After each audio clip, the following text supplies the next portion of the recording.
Old Herbert brought out 2 bran muffins from Manny's Muffins and sat down on the bench outside right beside where Sean was sitting, as he offered one to his young friend. He said, "You know what these are, don't you?" Sean didn't know what those were. He didn't even know they were muffins. Old Herbert told him, "They are pre-packaged farts. They have a devil of a time getting them into there, but once you eat them, they can't help coming out." It hasn't exactly been a quiet week in Washington, D.C., our nation's capital, despite appearances to the contrary. Trump's been out of town, but then he's useless when he's here, too. Mitch McConnell's Senate hasn't done anything to help anyone in months. A lot of months. And the Democrats in the House can't decide whether they want to delay impeachment, or delay passing laws, or delay work entirely. But that doesn't mean important business hasn't been happening elsewhere, and that includes Sherry Finn and her nephew, Sean. Both were on the move this week, their time at Uno Nomad all run out. In the mornings, they'd hit the library, either in Deanwood or Fairmont Heights or Rosedale, and use their internet connection to track down a bedroom for the night.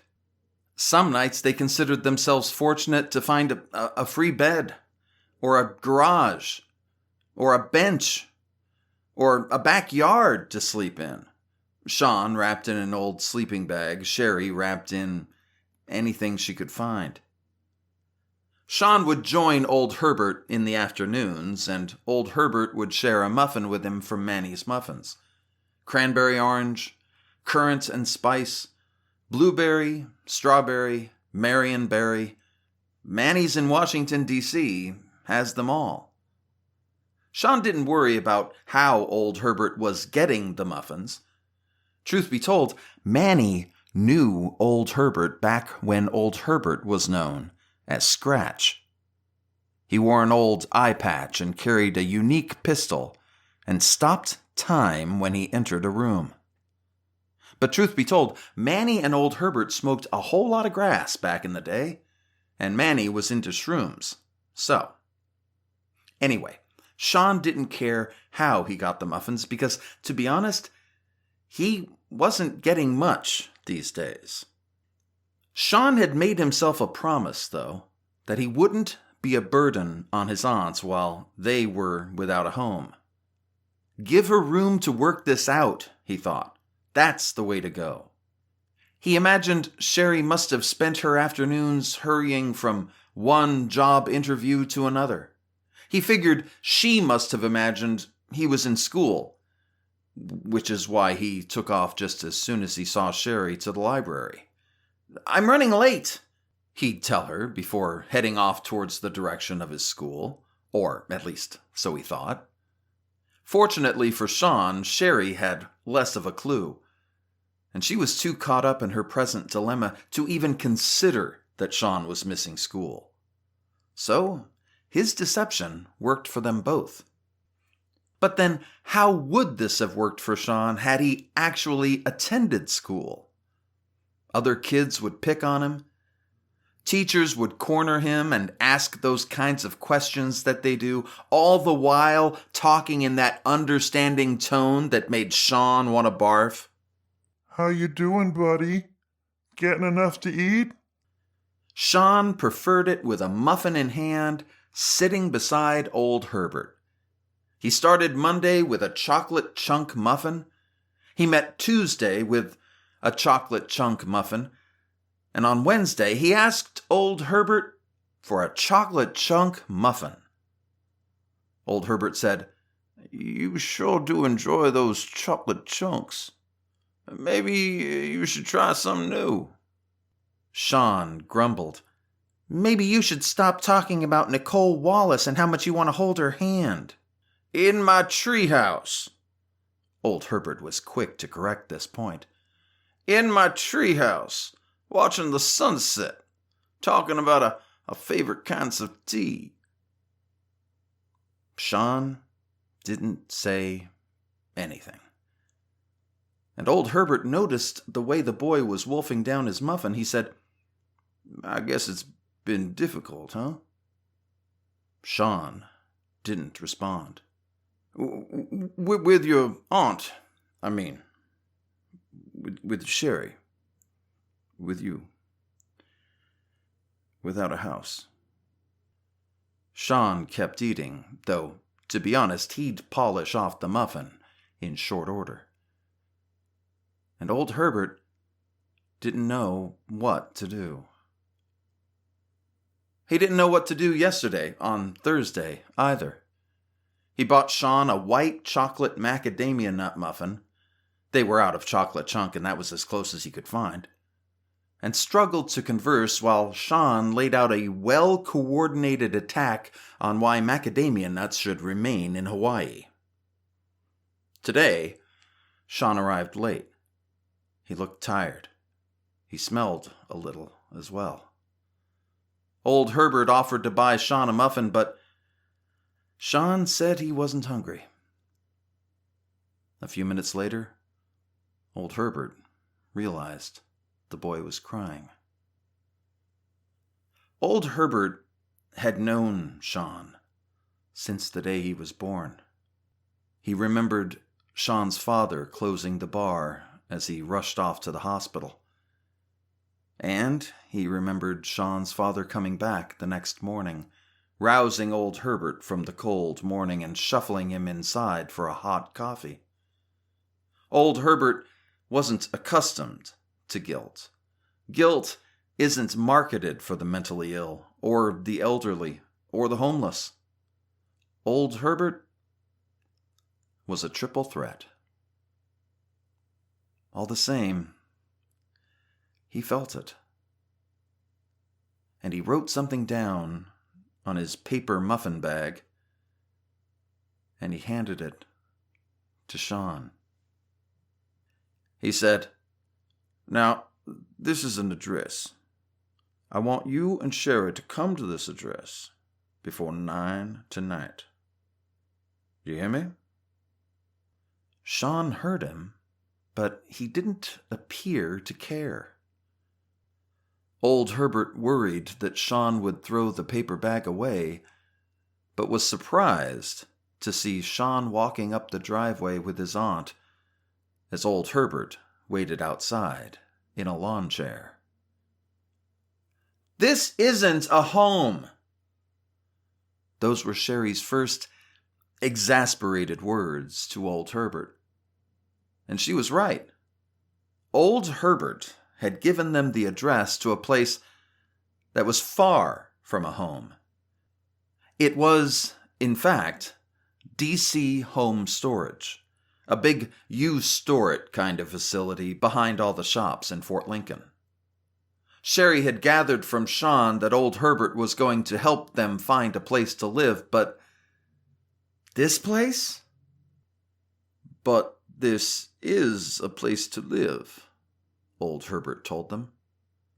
And he used Sherry's silence, her inability to speak because she was so gobsmacked, to his advantage.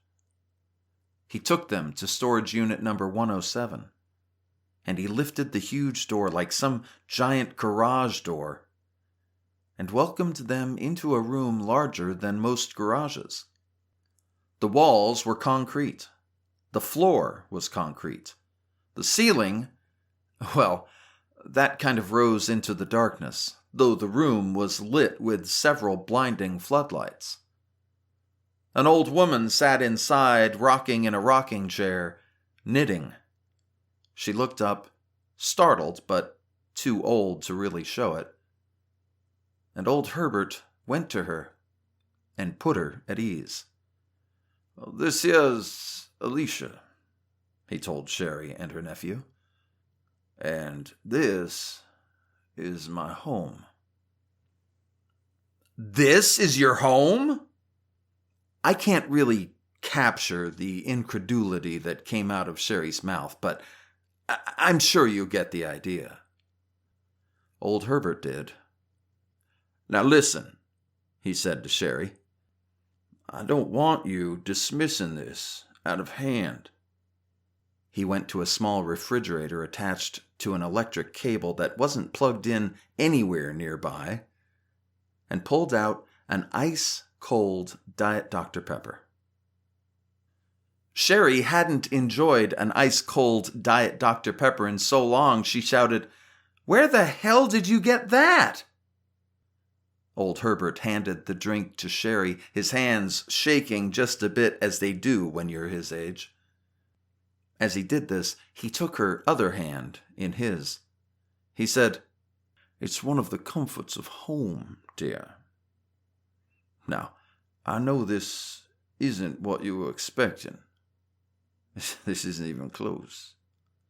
But we have shelter, and we have heat, and we even have electricity. And I couldn't stand the thought of the two of you sleeping in the streets while I enjoyed this. I just couldn't."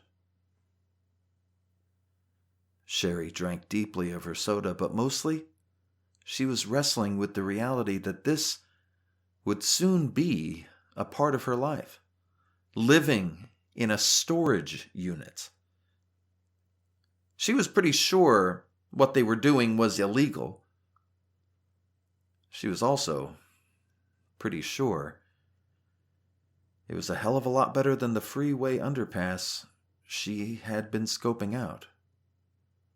She said, "Things just haven't been working out.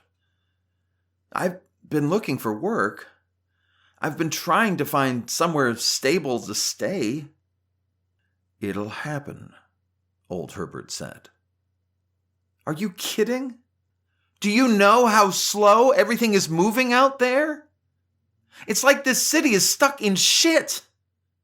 Even the Congress has it so bad they still haven't done anything about impeachment. They haven't even censured Barr yet, and that was months ago," Sean added. Sherry pointed. Her point proved. "We got to get out of this city," she said. "We got to find someplace that isn't dead like D.C. "Well," Old Herbert told her, "until then, I'd be most obliged if you would take me up on my offer. Alicia here's fine company, if quiet most of the time. And the place would feel awful empty without you." "That's because it's the size of a hangar. My storage unit looks like a closet." "You could move your things here," Old Herbert told her. "Contribute to our rent. We could use the help." Sherry sat down on an old sofa against the wall, her mind filled with every one of her failures.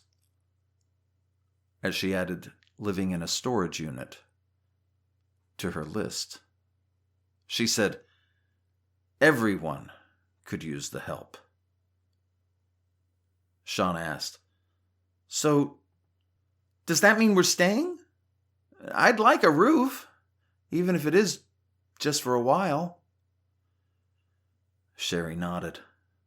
"I know," she said. "So could I." "Then that settles it." Old Herbert took one arm and pulled Sean close. Then he put his other arm around Sherry. He said, "Welcome to your new D.C. home. Until next time, be good to yourself, be kind to others, and let's make this world a better place."